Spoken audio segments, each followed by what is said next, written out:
If it's not too much, how much it costs? no, pwede ba may ganun?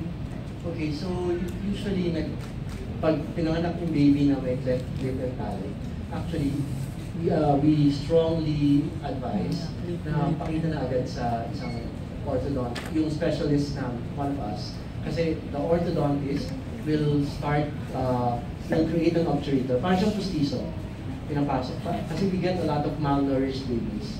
Kasi because of the cleft, hindi sila makasak ng milk.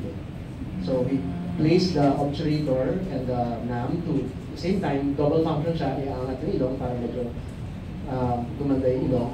And then, so they can start feeding.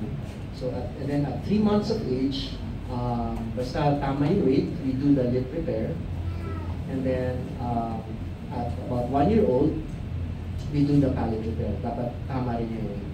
So, pag magawa mo yung lip and palate repair by, siguro by 1 year, 6 months, or 2 years old, ang chance na maging may around 10% lang. Pag lumampas ka ng 2 years old, ang chance na maging ngongo is already 30%. Pag lumampas ka ng 5 years old, ang chance na maging ngongo is around 75%. So the older you get before the palate repair, the mas malaki ang chance na maging ngongo.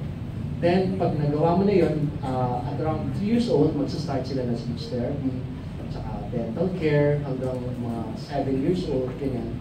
Then, may natitirang cleft yung sa may gilagid. So that's when we put bone para maging buo yung kanilang gilagid, and then braces.